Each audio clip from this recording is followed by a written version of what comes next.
Very good morning to all of you दोस्तों। स्वागत करते हैं आप सभी का अनअकैडमी बीपीएससी के इस प्लेटफॉर्म पे, जहां पे रोज सुबह के 4 बजे मैं जितेंद्र कुमार आपके लिए लेकर आ रहा हूं करेंट अफेयर का सिनारियो, जो कि बहुत ही ज्यादा इंपॉर्टेंट है। मैं आपको एक एग्जांपल देना चाहता हूं कि देखिए, बूंद बूंद से ही ना घड़ा भरता है।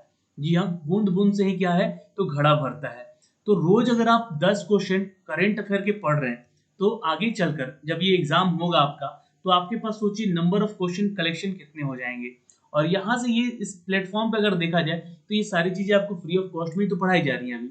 और अगर आपको इसकी सीरियसली कोई तैयारी करनी है, तो आप अनअकैडमी का लर्निंग ऐप क्यों नहीं डाउनलोड कर लेते हैं। वहां डाउनलोड कीजिए, जाइए, वेल एजुकेटर है वहां पे, आपको जो कि क्लासेस दे रहे हैं इसके बारे में। ठीक है, आप इसको ज्वाइन कीजिए और जाके वहां पे इसका डिस्काउंट के साथ साथ आप इसको ले सकते हैं, परचेज कर सकते हैं, इसकी तैयारी कर सकते हैं घर बैठे। और आपको बताना चाहेंगे दोस्तों कि शाम को 6 बजे हमारी एक क्लास और आती है, जहां पे हम बात करते हैं मॉक टेस्ट की। ये मॉक टेस्ट उन टॉप 50 क्वेश्चन से होते हैं जो कि आपके एग्जाम से जुड़े होते हैं, पीछे एग्जाम में पूछे गए रहते हैं या तो वहां से रिलेटेड रहते हैं। तो ये इस वीडियो को भी शाम को 6 बजे जरूर देखिए आप हमारे साथ जुड़कर। ओके, अनअकैडमी पे नए हैं तो यहाँ पे प्लीज चैनल को सब्सक्राइब कीजिएगा बेल आइकन दबा के, ताकि रोज आपके साथ हम रूबरू हो सके। ओके, तो चलिए शुरुआत करते हैं आज के सिनारियो का, जो कि हम देखेंगे 22 ऑफ जून का ये करंट अफेयर। मैं आपको एक चीज और कर देना चाहता हूँ कि कल का वीडियो जरूर देख लीजिएगा, 21 जून वाला। वो स्टैटिक जीके मैंने आपको दिया था, ठीक है, वो वीडियो देखना बहुत इंपॉर्टेंट है। वैसे वीडियोस मैं आपको लगातार इन्हीं सिनारियो में देता रहूंगा, वो सारे वीडियोस, तो उसको आप जरूर एक बार चेक डाउन कर लीजिएगा। और 30 जून, ये ध्यान रखिएगा, 30 जून को ये वीडियो जरूर देखें आप लोग, है ना, क्योंकि यहाँ पे पूरे जून मंथ का करंट अफेयर दूंगा मैं, है ना। तो पूरे महीने का करंट अफेयर आपको यहाँ से मिलेगा। इसका पीडीएफ नीचे डिस्क्रिप्शन में लिंक गया है, आप वहां से जाके डाउनलोड भी कर सकते हैं। दोस्तों, चलते हैं लेकर आपको इन सबके सिनारियो पे। आज का पहला प्रश्न ये रहा आपके सामने। चलिए, तो which city has recently launch air vanity mobile application. तो ये एयर वेंटी क्या है, देखिए इसके बारे में पहले जान लीजिए। ये एक ऐसी एप्लीकेशन है जो कि अगर आप देखिए, किसी भी महामारी, अभी हमारे देश में कोविड-19 जो है एक महामारी चल रही है, जिसके चलते बहुत सारे लोग इस कदर परेशान है कि हॉस्पिटल तक में जगह नहीं मिल रही है कि वहां पे एडमिट कराया जा सके, अगर कोई इससे, इस पेंडेमिक से अफेक्टेड होता है तो यहाँ पे कोविड-19 से जो लोग अफेक्टेड हैं, है ना, कोविड-19 जो अफेक्टेड है, वैसे लोगों को ये एप्लीकेशन क्या करेगी, बताएगी। क्या बताएगी कि कहाँ पे वेंटिलेटर खाली है, कितने बेड खाली हैं उस हॉस्पिटल में, तो ये सारे अपडेट इस एप्लीकेशन में मिलेगा। तो ये कौन सा शहर इसने शुरुआत किया है इस एप्लीकेशन का, आंसर करेंगे दोस्तों यहाँ पे जल्दी से आप लोग। और क्वेश्चन बन सकता है कि देखिए, कोविड-19 का फुल फॉर्म क्या है, मैं आपको रोज बता रहा हूँ, ठीक है। CU for corona, VI for virus और D फॉर डिजीज। और 19 इसलिए क्योंकि नवंबर 19 में, यह नवंबर 19 में यहाँ पे आपको क्या मिला था, तो एक केस मिला था कोरोना वायरस का चाइना में। दोस्तों, चाइना से सवाल पैदा हुआ यहाँ पे, तो चाइना की जो राजधानी है वो नोट कर लीजिएगा दोस्तों, बीजिंग होती है। यहाँ की जो करेंसी होती है दोस्तों, ये रेनिनबी है, ठीक है, याद रखिएगा। और पहले इसको युआन, चाइनीज युआन भी कहा जाता था, ठीक है। और यहाँ के जो प्रेसिडेंट है वो जी जिनपिंग है, ठीक है, इनका भी नाम याद रखिएगा। ओके, तो ये सारे अपडेट है यहाँ से चाइना को लेकर, कोविड-19 को लेकर। अब आते हैं सवाल पे। तो दोस्तों यहाँ पे आप बताइए कि कौन सा शहर है, तो आंसर करेंगे इट्स ए, मुंबई है वो शहर। मुंबई से जुड़ा हुआ सवाल है, तो यहाँ पे थोड़ा सा 3 चीज ध्यान रखिएगा। जो महाराष्ट्र शहर है, महाराष्ट्र राज्य है, उसकी राजधानी मुंबई होती है। मुख्यमंत्री यहाँ के उद्धव ठाकरे हैं और भगत सिंह कोश्यार यहाँ के राज्यपाल हैं। तो ये 3 अपडेट मोस्ट इंपॉर्टेंट है फॉर योर स्टैटिक पार्ट। यह स्टैटिक जीके भी कवर अप करना है, क्योंकि बीपीएससी में देखिए हर तरह के क्वेश्चन पूछे जा सकते हैं। कोई उसका सार नहीं होता है कि हमने अगर ये क्वेश्चन पूछा है तो इस क्वेश्चन से रिलेटेड चीजें नहीं जान सकते, बिल्कुल जान सकते हैं, ठीक है। तो यहाँ पे आपको छोटा सा डिस्क्रिप्शन बता दिया है, मैंने लिख दिया है, इस पीडीएफ को डाउनलोड करके पढ़िएगा। यह air vanity mobile application launch किया गया है दोस्तों। मोबाइल ऐप का कार्य है आईसीयू, बेड और वेंटिलेटर की जानकारी देना, ठीक है। आइए क्वेश्चन नंबर 2 पे चलते हैं। दोस्तों, हाल ही में विवेंडी ने My Earth concert for kids के लिए किसके साथ साझेदारी की है। चलिए, recently Vivendi has the partnered with the which Earth concert for kids? चलिए आंसर कीजिएगा। बिल्कुल याद रखिएगा, इट्स ए रिकी केज। नोट कर सकते हैं दोस्तों। जी हाँ, विवेंडी ने My Earth concert with kids के लिए रिकी केज के साथ साझेदारी की है। रिकी केज जो है दोस्तों ग्रैमी पुरस्कार विजेता है, ठीक है, ध्यान रखिएगा दोस्तों। और यह एक भारतीय अमेरिकी संगीतकार है, ठीक है, ध्यान से क्वेश्चन पढ़ लीजिएगा। ये एक ग्रैमी पुरस्कार विजेता है और यह एक भारतीय अमेरिकी संगीतकार है, ठीक है। तो विवेंडी जो है इनके बारे में आपको थोड़ा सा जानना होगा, ठीक है, विवेंडी के बारे में। तो विवेंडी एक फ्रांस की कंपनी है दोस्तों, जो कि मुख्य रूप से डिजिटल मनोरंजन पर केंद्रित होती है। आपको बताना चाहेंगे कि इसकी स्थापना 14 दिसंबर 1853 को हुई है, यानी कि बहुत पुरानी कंपनी है ये, जो कि 100 साल से भी ज्यादा पुरानी कंपनी है। इसका मुख्यालय पेरिस होगा दोस्तों, ठीक है, फ्रांस में। तो फ्रांस की राजधानी खुद पेरिस है, ये भी आपको पता होना चाहिए। ओके, क्वेश्चन नंबर 3 पे आते हैं।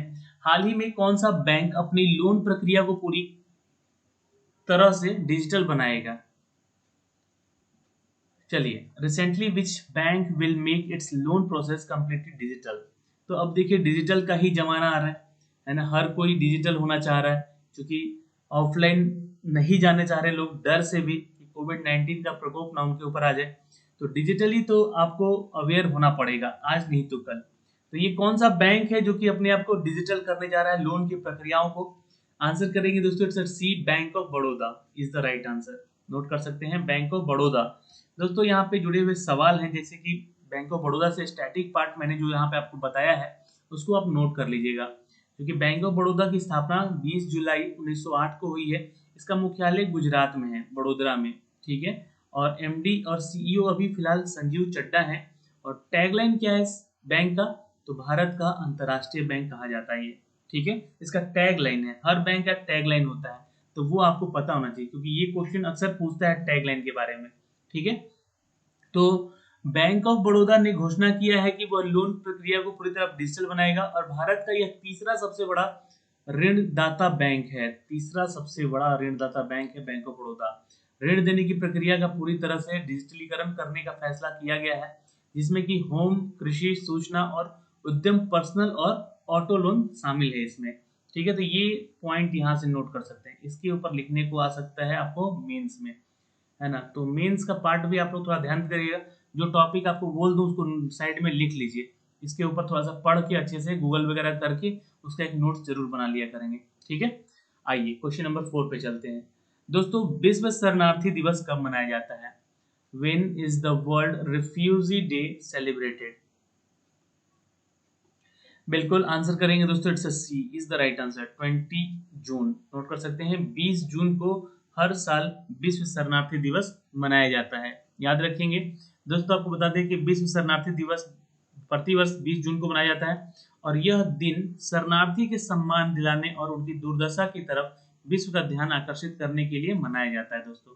यानी कि मान लीजिए कि आज कुछ ऐसे हिंदू, कुछ ऐसे सिख, कुछ ऐसे मुस्लिम जो कि समुदाय के लोग हैं और पाकिस्तान में फंसे हुए हैं, तो यहाँ से वो उन देश के लिए वो क्या है, शरणार्थी हैं, ठीक है। तो ये अब हर साल 20 जून को सेलिब्रेट किया जा रहा है, उनकी दुर्दशा, उनको सम्मान, उनकी दुर्दशा की तरफ विश्व का आकर्षण करना, इसलिए ये दिवस सेलिब्रेट किया जाता है। इसे मनाने की शुरुआत 2001 में ही कर दी गई थी दोस्तों, इसलिए ऐसा नहीं सोचेंगे कि ये सरकार ने ऐसा किया है, नहीं, 2001 में ही ये शुरुआत की गई थी। ओके, याद रहेगा। आइए क्वेश्चन नंबर 5 पे चलते हैं। हाल ही में विश्व प्रतिस्पर्धा सूचकांक 2020 में भारत कौन से स्थान पर रहा है? तो देखिए इंडेक्सेस से रिलेटेड भी एक आपको मैं वीडियो देने जा रहा हूँ, ठीक है, जहां पे ये स्टैटिक जीके का पार्ट आपको तुरंत मिलेगा, ठीक है। तो आपको नोट करके रखना होगा, ठीक है ना। और इस चीज को ध्यान दीजिएगा, इंडेक्स से रिलेटेड में वो वीडियो आपको दूंगा बहुत जल्द, जो कि स्टैटिक जीके का पार्ट होगा, इसको मैं दूंगा, तो आप जरूर इसको ध्यान में रखिएगा। हाल ही में विश्व स्पर्धा सूचकांक 2020 में भारत कौन सा स्थान पर रहा है दोस्तों? बिल्कुल याद रखिएगा, इट्स ए 43 स्थान पे रहा है दोस्तों, नोट कर लेंगे। जी हाँ, पहले स्थान पे अगर बात करें तो सिंगापुर है, और दूसरे स्थान पे बात करें तो डेनमार्क है, और तीसरे पे स्विट्जरलैंड है। ये तीनों कंट्री है फर्स्ट, सेकंड और थर्ड, और भारत का जो स्थान है कहाँ है, तो 43rd है। ठीक है, चलिए नेक्स्ट क्वेश्चन पे चलते हैं। Recently, in which state the central government will launch the गरीब कल्याण रोजगार अभियान, increase the employment opportunity? हाल ही में केंद्र सरकार रोजगार के अवसर बढ़ाने के लिए किस राज्य में गरीब कल्याण रोजगार अभियान शुरू किया गया है, शुरू करेगी, एक्चुअली किया नहीं गया है। ठीक है, तो हाल ही में केंद्र सरकार रोजगार अवसर बढ़ाने के लिए राज्य में गरीब कल्याण रोजगार अभियान शुरू करेगा दोस्तों। जी हाँ, नोट कर सकते हैं, इट्स अ सी, बिहार में। नोट कर लीजिएगा, इट्स अ सी, बिहार में दोस्तों। बिहार के दोस्तों अगर हम बात करें सीएम की, तो यहाँ के सीएम है मिस्टर नीतीश कुमार। ठीक है, जो कि प्रवासी जितने भी मजदूर वापस आए हैं घर को अपने, वहाँ पे इन्होंने अपनी बात रखी है केंद्र सरकार में कि यहाँ पे जो प्रवासी मजदूर या फिर जो प्री प्रवासी लोग आए हैं लौट कर बिहार, वो अब बिहार से जाना नहीं चाहते हैं, जो कि आज के अखबार में भी इसका अपडेट था। ठीक है, द हिंदू में उनका कहना है कि हमने एक योजना शुरू करनी है, बिहार कल्याण रोजगार योजना। ठीक है, ये अभियान के तहत उन सभी प्रवासियों को यहीं पे बिहार में ही जॉब मिल सके। खैर, यहाँ पे इसके बारे में जो भी अपडेट आएगा मैं आपको देता रहूंगा अपने चैनल के माध्यम से। दोस्तों, जुड़े हुए सवालों में कुछ इंपॉर्टेंट है कि यह योजना वापस आने वाले प्रवासी श्रमिक ग्रामीण नागरिकों को सशक्त बनाने और आजीविका अवसर प्रदान करने का मदद करेगा, यानी कि उनको रोजगार दे सकेगा। ये योजना है गरीब कल्याण रोजगार योजना। ठीक है, अच्छा, बिहार से जुड़े हुए कुछ स्टैटिक पार्ट है यहाँ पे। इसकी स्थापना 22 मार्च 1912 को हुई थी। तो 22 मार्च को हम लोग बिहार दिवस भी मनाते हैं, ये भी आप ध्यान रखिएगा। ये बिहार बीपीएससी का सवाल बन सकता है। ठीक है, और पूछा भी गया है बहुत बार। राजधानी तो सभी को पता होगा, पटना है नीतीश कुमार, और गवर्नर यहाँ के हैं फागू चौहान। ठीक है, ये नाम याद रखिएगा। बिहार के उच्च न्यायालय के मुख्य न्यायाधीश अभी फिलहाल संजय करोल हैं, ये आपको ध्यान होना चाहिए। क्योंकि यहाँ पे कुछ स्टैटिक पार्ट में देखिएगा दोस्तों, नेशनल पार्क है जो कि वाल्मीकि नेशनल पार्क और विक्रमशिला गंगटिक और डॉल्फिन सेंचुरी और कंवर लेक बर्ड सेंचुरी, ये 4 ऐसे नेशनल पार्क हैं जो कि फेमस है यहाँ बिहार के लिए।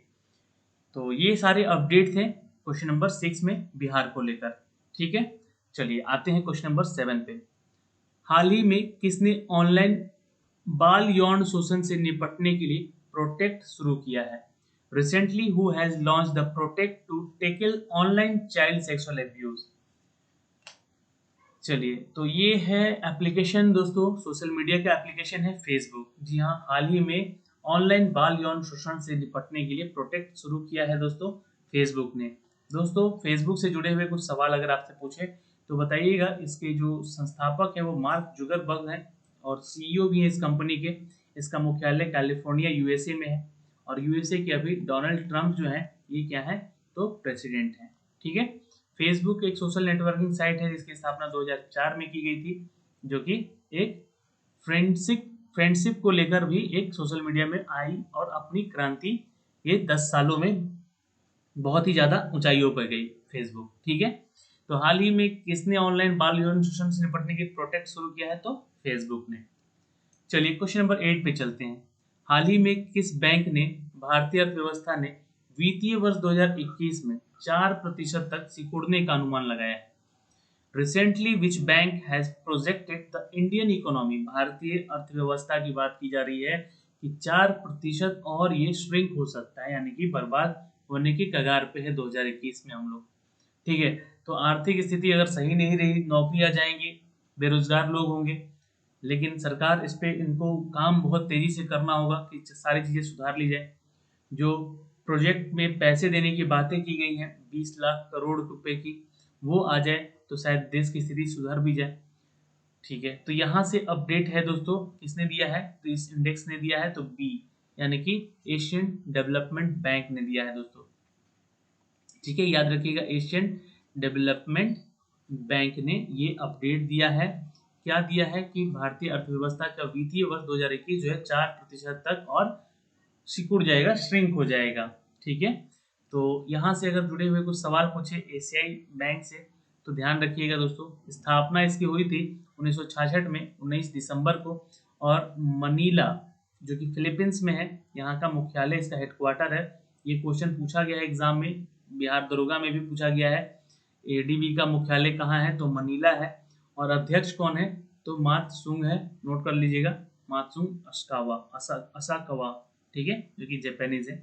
ओके, तो यहाँ से ये सारे अपडेट है दोस्तों, ठीक है, याद रहेगा। चलिए आइए क्वेश्चन नंबर 9 पे चलते हैं दोस्तों। हाल ही में आर सच्चिदानंद का निधन हो गया है, वह किस क्षेत्र से संबंधित हैं। चलिए क्वेश्चन इंपॉर्टेंट है तो आंसर जरूर जल्दी से दीजिएगा यहाँ पे, और जितने सवाल आप यहाँ पे करेंगे उतने सवाल का जवाब आपको जल्दी जल्दी भी मिलेगा दोस्तों। तो आंसर करते रहिए नीचे कमेंट बॉक्स में।